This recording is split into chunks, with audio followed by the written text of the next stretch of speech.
In this video, I will quickly show you some of the more advanced settings that you might want to look into if you want to do some specific recordings. Like I said, out of the box, the H6 is pretty good, so you don't actually have to change any settings besides calibrating your microphone. But if you want to make sure that it's optimized for your recording, there's a series of settings that can help you do that. So these settings are quite advanced, and I'm not going to cover all of them. I'm just going to skim through the more important ones and the ones that I think are going to be most useful for people who don't necessarily want to do some advanced audiology. Okay, so I have zoomed in on the LCD screen and I've disconnected the headphones just to make it a bit easier. I still have my my Rode M1 microphone connected to input number 2, just to get a bit of response. So we're just going to go into the menu now. So if you want to access the menu, it's on the right side. There's actually a menu button. So you go into the menu button by pressing menu, and you navigate the menu by using this rocker here. So you go up and down, and to enter a menu, you press the rocker inwards. Okay, so let's look at the different menus that this recorder has. So the first one, so I'm just going to exit the menu and go back in again. So this is a monitoring screen. If I press on the menu button, I have the folder menu that opens.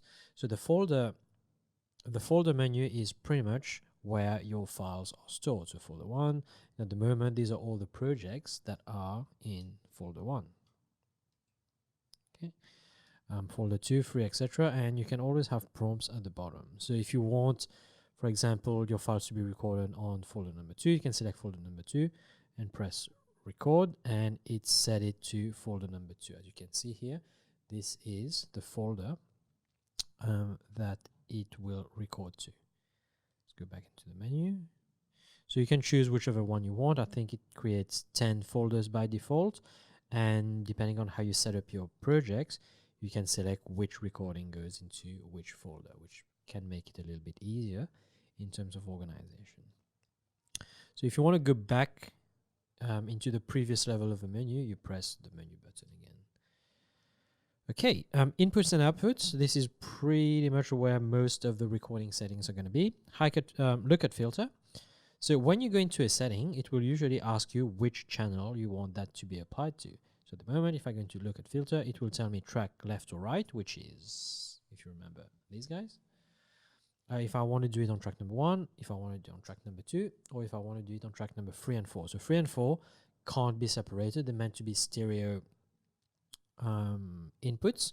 So while they record on 2 separate channels, they will be recorded simultaneously as one file with 2 different channels. So you can decide to apply that on tracks number 3 and 4, or you can decide to apply that on all.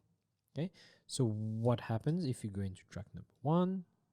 It will ask you, okay, what frequency do you want the look-at filter to apply?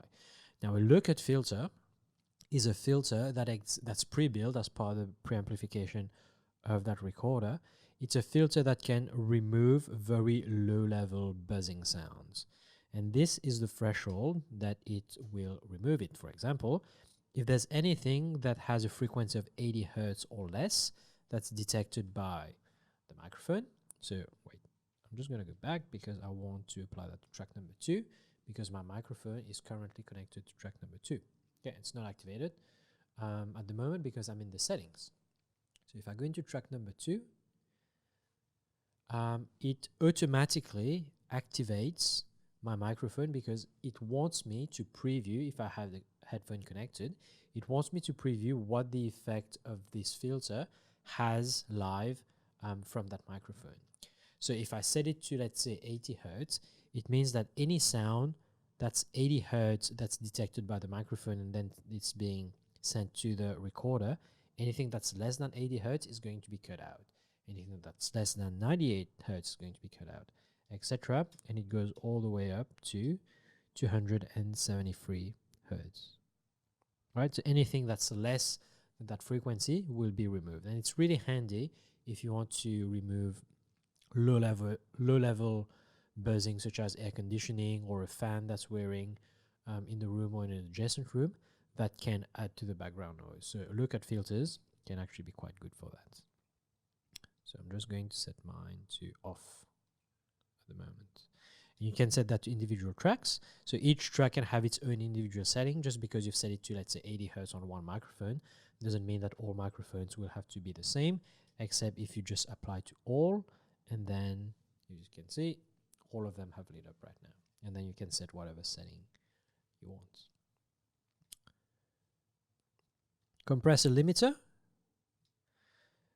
Compressor limiter is it's a sort of preamplification that will actually modulate the signal to be more in tune with certain types of inputs. For example, you can have a compressor for general, compressor for vocal and drums. These are just names. Remember that these may have been optimized for vocals and drums, but these are just names. So you can have a compressor and a limiter for either of these.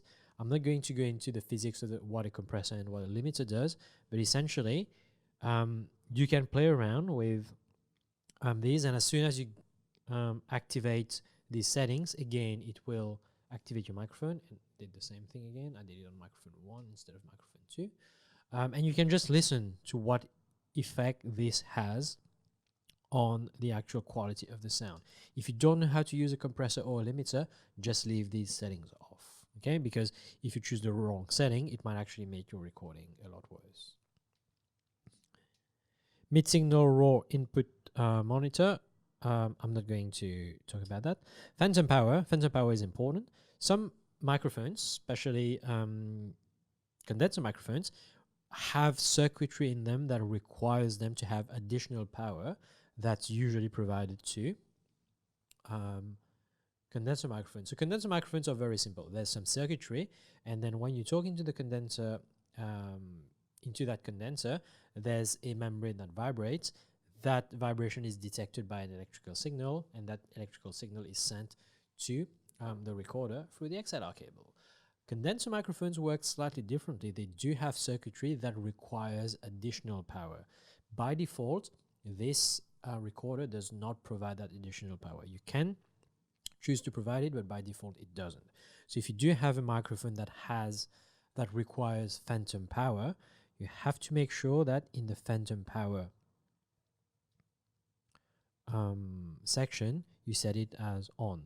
So microphone number 2, if that was a dynamic mic that requires phantom power, I would need to set that as on for the phantom power. And phantom powers can come into different voltages, so 12, 24, or 48. Most microphones use 48, but if there's any chance that your microphone might use a different voltage, this is where you change it.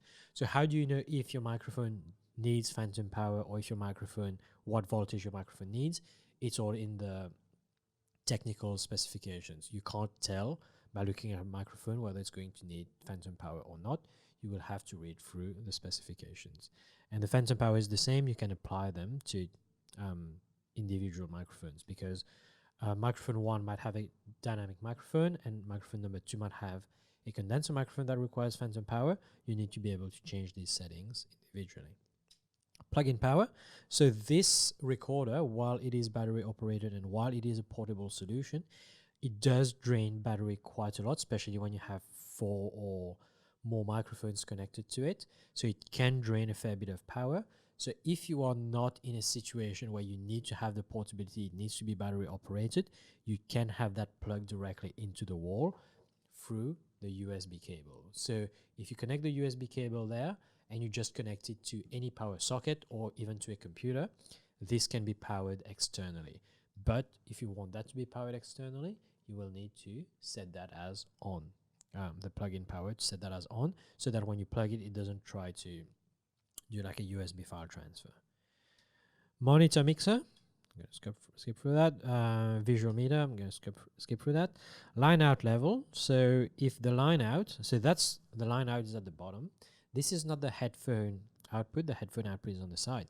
The line output is if you want, for example, to broadcast that live and you want to connect that to a pair of speakers. So you can actually, in the same way that you have a volume meter for your headphones, you can have something similar in terms of level for your line out. And at the moment, I don't actually have a line out, so it still works. So you can actually change it here.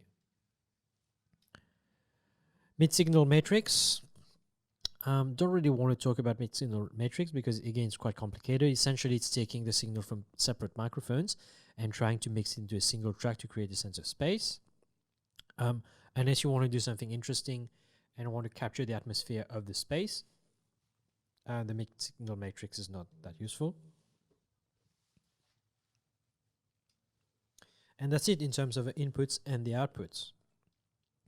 In terms of a recording, so you have the recording format. So that recorder can record in WAV, which is a raw file, so high quality file. It can record as an MP3, and each one of these can have different qualities. So WAV should be the one that you use. WAV is a raw file, so it contains a lot more information than an MP3. A WAV will end up also being a fair bit larger than an MP3 file. And I would set that to the highest possible setting unless you have any issues with space, because the higher the quality and the more information is in your audio file, the easier and the cleaner it's going to be when you send that into post-processing. So at the moment, I have mine set on 24 bits and 48,000 kilohertz. I could push it further. And to be honest, like I said, if you don't have any issues with space, or if you don't have any issues with computers being able to handle large file sizes, I would go as high as possible. Okay, I've set mine to 48 kilohertz just as a default, but I could go higher if I wanted to. Automatic recording, you can set certain rules for automatic recording so that you don't have to do it manually. Pre-recording, so even though you're not recording, that recorder, if the microphone is activated, that recorder is constantly listening. It's always listening. And if you set that pre-recorder to on, it will always listen, and not only will it listen, it will record. It will always record the current 10 or 15 seconds. And then if you see that if it detects that you're not pressing the record button, it will just keep discarding these files. If you set the pre-recording to on and then you press record, it will actually save the 5 seconds of the audio file that it was constantly listening to. It will save these 5 seconds as part of your file. And this is what the pre-recording is. It's really handy when you're trying to record something on site and where things can happen very quickly and you don't want to miss things. So a pre-recording is like a bit of a backup. It's quite handy. If you are in a scheduled plan interview in a controlled environment, it's very likely that you won't need to use pre-recording. You can have a backup recording. So even though you have external microphones connected to that, you can have a backup recorder with this. So the quality of the audio is going to be very different, but at least if something goes wrong with your microphones, you still have a backup, even if it doesn't sound very good, because these microphones are not appropriate for specific uses. Project name, you can choose as a default or as a date. So if you set that as a date, each project is going to save as, there's going to be an index plus the date of the recording. You can have sound markers as well.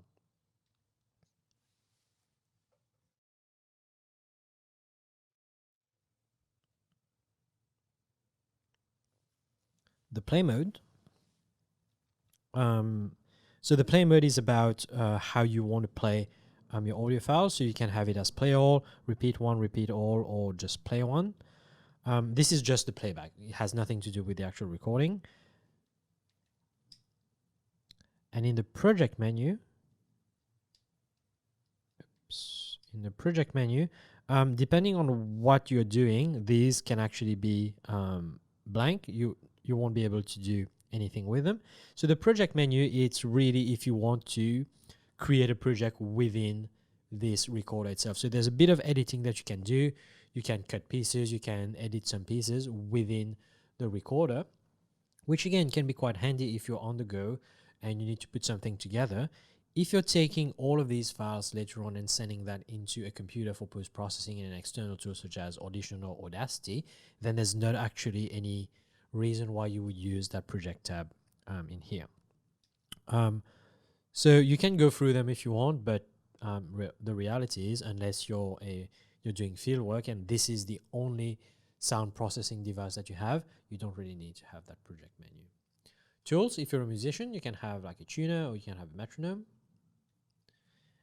And the system settings, that's just exactly like things on your phone. You can have the date, you can have the backlight, the battery, software version.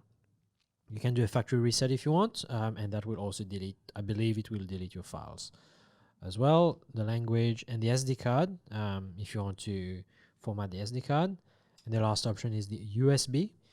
So you can set it, this recorder, when you connect it to a computer, you can set it as an SD card reader, meaning that everything that you have recorded on this recorder will appear as an external drive, like a USB stick, or you can set that as an audio interface.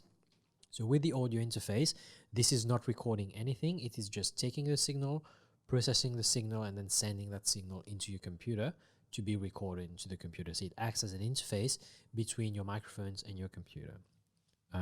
Most of the functions are going to be the same, except that instead of recording on a USB card, it will record on the computer. And there might be a little bit of setting up to do on your computer before you do that.